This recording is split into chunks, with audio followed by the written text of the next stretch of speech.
भगवान की भक्ति की बड़ी विलक्षण महिमा है। इतनी विलक्षण महिमा है भक्ति की, इसको आप लोग आदर्श और अनुकरणीय मत मान लेना, ये हम पहले से सावधान कर देते हैं। उच्च कोटि के जो भक्त हैं उनकी बात कह रहे हैं, भगवान के अनन्य प्रेमी जो भक्त हैं उनकी बात कह रहे हैं। कथनचित कोई दोष भी उनके जीवन में आ जाए तो वह दोष भी उनको संसार के चक्र में डालने वाला नहीं होता, अपितु वह दोष ही भगवान की उपासना का गुण बन जाता है और भगवान उस दोष को ही गुण मान करके रीझ जाते हैं। एक ऐसे भक्त का चरित्र आता है, व्यास जी ब्राह्मण थे, ब्राह्मण कुल में उनका जन्म हुआ था। उन भक्त का नाम था श्री हरिपाल, और भगवत कृपा से वे बड़े संपत्तिशाली थे, श्रीमंत थे, धनाढ्य थे,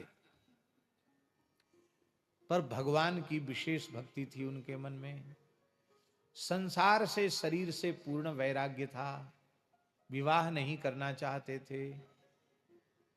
लेकिन एक विप्र कन्या ने, वो ही बड़ी भक्तिमती थी, उस विप्र कन्या ने प्रतिज्ञा की कि जो 1000 साधु ब्राह्मण को रोज जिमाएगा मैं उससे विवाह करूंगी, और नहीं तो ब्याह ही नहीं करूंगी, ऐसे ही भजन करूंगी।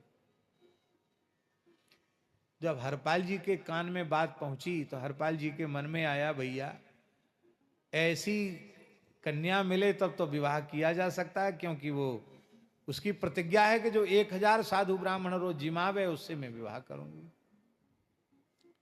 तो उन्होंने स्वीकार कर लिया विवाह का प्रस्ताव, वैदिक पद्धति से विवाह हो गया। अब घर में ठाकुर सेवा, संत सेवा, ब्राह्मणों की सेवा, गौ माता की सेवा, अब सेवा के काम में ऐसे तल्लीन हो गए हरपाल जी कि अब कमाते तो कुछ नहीं, खाली खर्च ही खर्च करते। अरे कोई खर्च ही खर्च करे, कमावे कुछ नहीं तो कुबेर का खजाना भी खाली हो जाएगा। उनके पास जितनी संपत्ति थी सब साधु ब्राह्मण की सेवा में, उत्सव महोत्सव में व्यय हो गई, कुछ नहीं रहेगा उनके पास। जमीन जायदाद थी उसको बेचना शुरू किया, उसको बेच बेच के खिलाने लगे। क्यों? उनको फुर्सत ही नहीं थी धन कमाने की। अब जब वो भी नहीं रहा तब हरपाल जी ने फिर लोगों से उधार लेकर सेवा करना शुरू किया। भैया दे दो, हम फिर समय आएगा तो हम चुका देंगे आपका। तो बड़े आदमी थे, बड़े आदमी की बाजार में साख होती है, तो लोग सोचते हैं कि ये जरूर कहीं न कहीं गाड़ के इन्होंने कोई खजाना रखा होगा, अभी बेचते चले जा रहे हैं, जब चाहेंगे 1 मिनट में सबका चुका देंगे, ऐसा लोग मन में सोचते थे। इसलिए लोग उनको, बड़े आदमी थे, बड़ी साख थी उनकी, तो उधार दे देते। लेकिन जब उधार चुकाने का अवसर है तो उधार चुकाने की शक्ति ही नहीं थी, तब लोग समझ गए कि तो उधार तो ले लेते हैं पर देने का तो नाम तक नहीं लेते हैं। तब लोगों ने उधार देना भी बंद कर दिया। पर इन्होंने गौ ब्राह्मण संतों की सेवा बंद नहीं की, वो सेवा करते चले गए। जहां व्यास जी पक्षियों को चुग्गा डालने लग जाओ, धीरे धीरे हजारों पक्षी आने लग जाते हैं। संत सेवा होने लगी तो देश दिशा विदिशाओं से अनेक संत आकर के उनको दर्शन देते, सत्संग होता, सबको कृतार्थ करते। तो अब वो क्या करने लगे हरिपाल भक्त? हरिपाल भक्त अब चोरी करते। चोरी आप लोग मत करना ये काम, इसलिए हमने पहले सावधान कर दिया कि आप कहोगे तो चोरी करके भी सेवा की जा सकती है। पहले हरिपाल जी जैसे अपना सर्वस्व लुटाओ, बाद में सोचना ये बात। अब पहले ही सोच लोगे तो गड़बड़ हो जाएगी। ये अति भक्ति का चरित्र है। तो चोरी क्या करते महाराज जी? सोना चांदी नहीं चुराते, वो घरों में जाते तो घी, बूरा, गुड़, आटा, दाल, चावल, ये जो राशन सामग्री, इसी को उठा लाते और उसी के घर से लाते जो कमाता तो खूब, वो साधुओं की ब्राह्मणों की सेवा नहीं करता, उसी के घर जाते, सबके घर नहीं जाते। जो भक्त है, धर्मनिष्ठ है, सेवा करता, उसको क्या लेना। एक वैश्य के यहां हरिपाल जी पहुंच गए चोरी करने। वो वैश्य भगवान का बड़ा भक्त था। उसके घर में घुसे और आटा, दाल, चावल, घी, बूरा सब अलग अलग रख लिया, उन्होंने बांध लिया चादर में अपनी, और बांध करके वहां जाने वाले थे। तब तक वो वैश्य की लड़की जग गई। उसने धीरे से अपने पिताजी से कहा, पिताजी लगता है घर में कोई चोर घुसा है, हल्ला मचाओ, लगता है घर में कोई चोरी कर रहा है, वो सब सामान उठा रहा है। तो उस वैश्य ने क्या कहा धीरे से, अरे बेटी चुप हो जा, सो जा। हम तो इसीलिए रोज अपने दरवाजे पर कुंडी भी नहीं लगाते कि कभी महान संत सेवा प्रेमी, साधु सेवा में प्रेम करने वाले भक्त राज हरपाल जी की चरण रज हमारे घर में पड़ जाए। ये चोर नहीं है, ये तो इस नगर के गांव के महान संत श्री हरिपाल विप्र हैं, जो हमारे अन्न चून को साधु सेवा में लगाएंगे। साधु में कहावत है कि जिसका चून उसका पून, साधु को पाप न पून, न पाप न पुण्य, जिसका चून उसका पुण्य।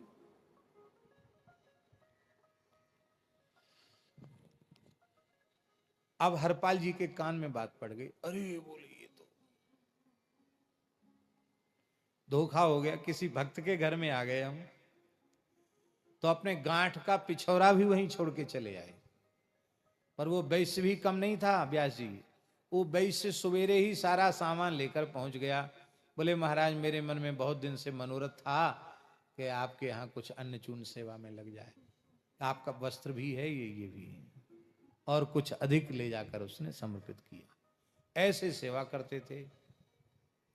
एक दिन ठाकुर जी ने परीक्षा ली। जैसे ब्रह्मचारी जी के समाज बड़ी साथ बड़ी जमात है, ऐसे ही कोई विशिष्ट महापुरुष आए, उनके साथ संतों की बहुत भारी जमात थी। और वो जमात जैसे हरपाल जी के यहाँ पहुंची, हरपाल जी ने सबको साष्टांग प्रणाम किया। आओ आओ महाराज, महाराज विराजो विराजो विराजो।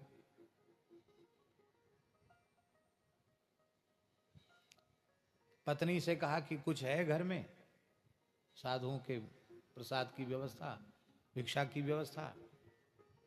पत्नी ने कहा स्वामी आपसे क्या छिपा हुआ है, कुछ नहीं है घर में। अच्छा कोई बात नहीं, महात्माओं को पता ना चले, कहीं इनको पता चलेगा कि घर में कुछ नहीं है, कहीं चले गए साधु तो ठीक नहीं होगा। इनको प्रेम से बिठाओ और देख तेरे कान में थोड़ा सा स्वर्ण है, उसी को दे करके और कुछ बाल भोग की व्यवस्था हो जाए, अब बाकी व्यवस्था सब ठाकुर जी करेंगे। तो अब रात तो थी नहीं जो ले आते, दिन था, क्या करें।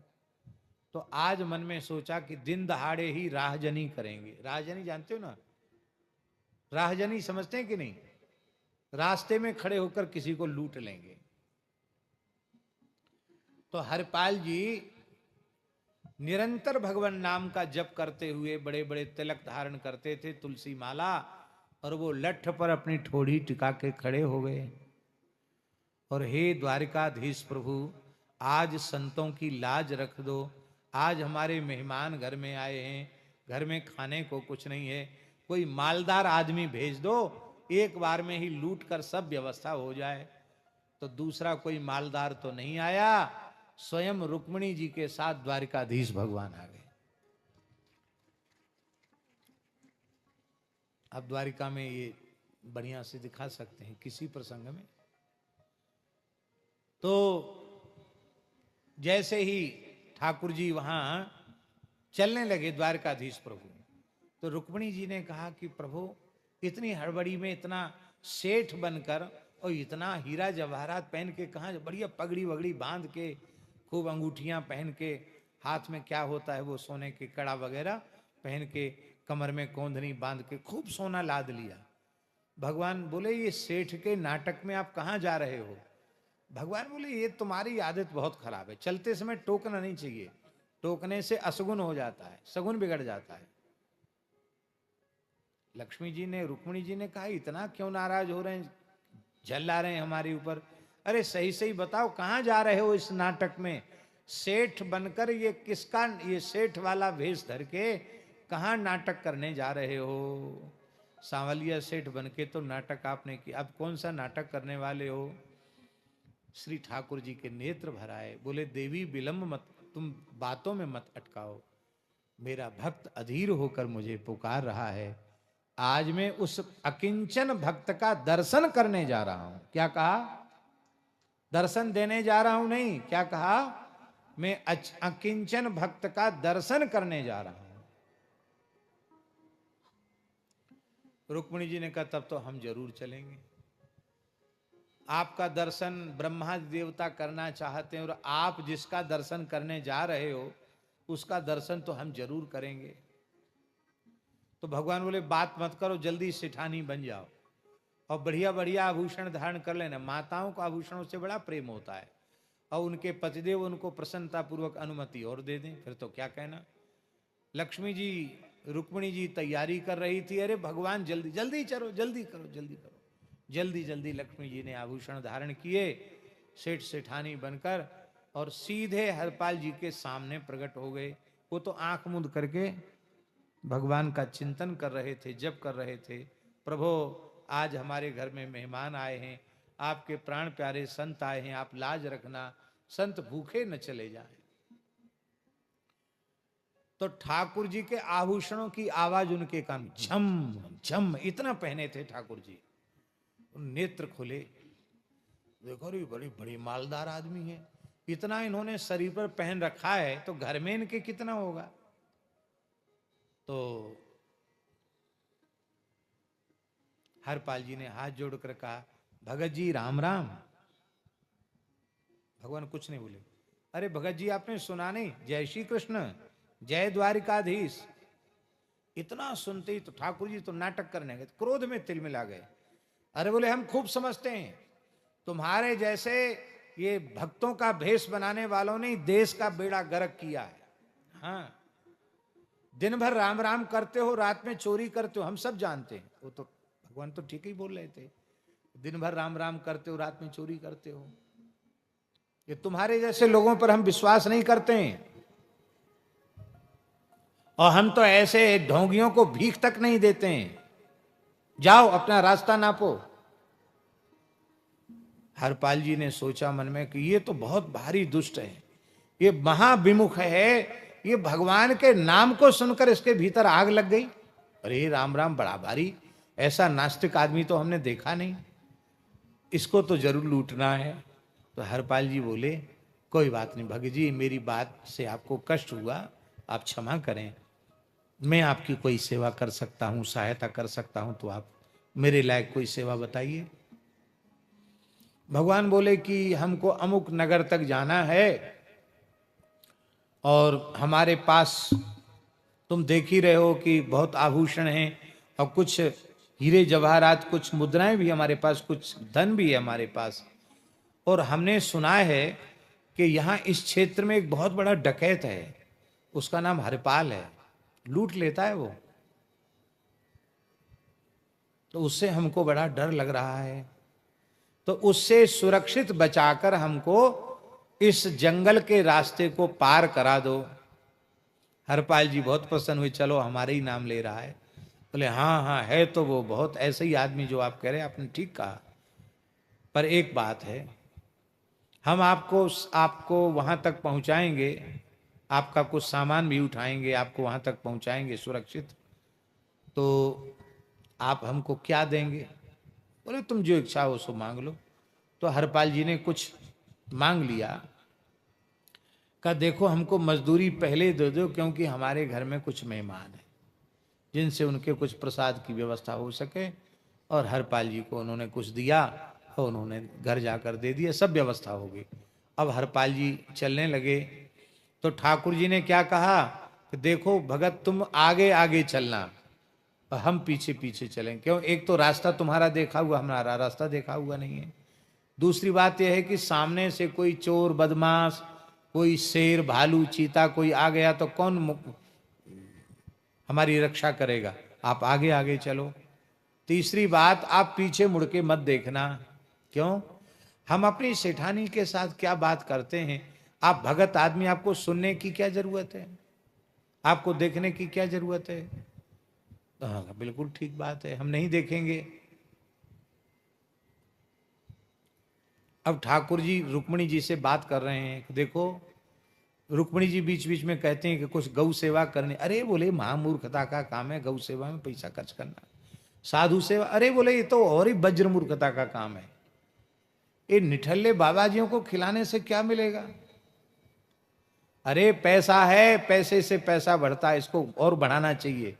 देखो इतने खजाने वहां भर गए हैं, अब वहां एक नया खजाना स्थापित करना है, वहां नया धंधा खोलना है। अब रुक्मिणी जी भी भगवान का रुख समझ रही, रुक्मिणी जी सेवा की बात कहती, भगवान उसको फटकारते हैं और ये कान में सुनते हैं, पीछे देखते नहीं, क्यों? शपथ दिला दी है। भगवान ने ऐसा क्यों किया? ऐसा इसलिए किया कि भगवान सोच रहे हैं ऐसा साधु सेवा प्रेमी, ऐसा अकिंचन भक्त, इसकी चरणरज में मस्तक पर लगाऊंगा, ये देखेगा तो मेरी लीला बिगड़ जाएगी। अनुब्रजाम हम नित्यम पूये ये त्यंग्री रेणु भी। अब बातचीत सुन के उनको निश्चय हो गया कि ये मालदार बहुत है, लेकिन आज तक इसने कोई अच्छा काम किया ही नहीं। ऐसे आदमी का धन तो सेवा में लग जाए तो बहुत अच्छा है। तो बीच जंगल में उन्होंने अपना साफा खोला और बिछा दिया रास्ते में, जोर से लठ पटका धरती पर, खबरदार एक पैर यहां से आगे बढ़ाया तो जितना माल पानी ये सब रख दो, यहां सारे आभूषण उतार कर यहां रख दो। भगवान ऐसे ऐसे कांपने लगे। रुक्मिणी जी मन में सोचने लगी कि मधुकैटभ के आगे नहीं थर थर कांपे, हिरण्यकशिप हिरण्याक्ष के आगे थर थर नहीं कांपे, रावण कुंभकर्ण के आगे थर थर नहीं कांपे, शिशुपाल दंतवक्त्र के आगे, कंस के आगे थर थर नहीं कांपे। ये क्या हो गया इनको? कलयुग में लगता भगवान भी कमजोर हो गए हैं, ये इतना क्यों डर रहे हैं?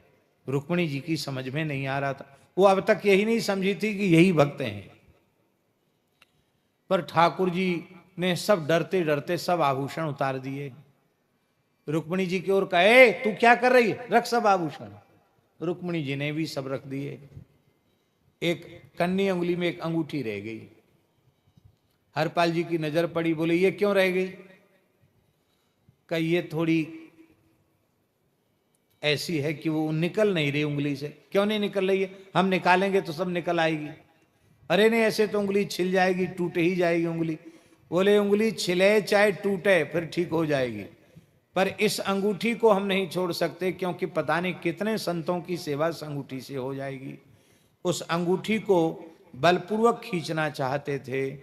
रुक्मिणी जी रुष्ट होकर कुछ साप देना चाहती थी, तब तक भगवान द्वारिकाधीश रूप में प्रकट हो गए। बोलो द्वारिकाधीश की। और जब वे द्वारकाधीश हो गए तो रुक्मिणी जी भी अपने स्वरूप में प्रकट हो गई। हरपाल जी फूट फूट कर रोने लगे, प्रभु आप हमारे साथ लीला करने के लिए आपने ही ये नाटक किया। निहिकिंचन एक दास तासु के हरिजन आए, विदित बटो ही रूप भये, हरि आप लुटाए। नाभाजी कह रहे हैं भगवान लुट गए। भगवान ने कहा आप जैसे भक्त तो हमको लूट ही लेते, हम तो खुद लूटने आए थे। बहुत अच्छा हुआ, और अब ये संपत्ति आप अपने घर ले जाओ। अब अक्षय होकर यह धन आपके यहां रहेगा। चाहे जितनी गौओं को खिलाओ, चाहे जितने ब्राह्मणों की सेवा करो, चाहे जितने साधुओं की सेवा करो, अब तुम्हारे यहां संपत्ति का कभी अभाव नहीं होगा, ले जाओ इसको। हरपाल जी बोले कि हमको लोग कितना मूर्ख कहेंगे कि ठाकुर जी को तो जंगल में छोड़ आया और धन ले आया, और भगवान आज जो आपका हमें दर्शन हुआ है इसके मूल में मेरी पत्नी का योगदान है। उसकी साधु सेवा में भावना न होती तो आज आपका दर्शन हमें कैसे होता। हम यहाँ से लौट के जाएंगे और धन देंगे, और वो पूछेगी कहाँ से लाए, तो सारी बात बतावेंगे, और जब सारी बात बतावेंगे तो वह बड़ी दुखी होगी कि बताओ हमको दर्शन भगवान का नहीं हुआ। तो आप कृपा करें, आप मेरी पत्नी को भी दर्शन देकर कृतार्थ करें। तब ठाकुर जी हरिपाल जी की गोद में आ गए। रुक्मणी जी और ठाकुर जी को अंक में लेकर के हरिपाल जी आए हैं। कलिकाल की घटना है। और उन सभी संतों ने शंख चक्र गदा पद्मधारी भगवान का रुक्मणी जी के सहित दर्शन किया। सब कृतार्थ हो गए। अब देखो, यस्यास्ति भक्तिर भगवत्य किंचना, भगवान के चरणों में निष्काम भक्ति है तो एक दोष भी उन्हें भगवत साक्षात्कार कराने वाला हो गया। और जो भगवान से विमुख प्राणी हैं उनके सद्गुण ही उनके पतन का कारण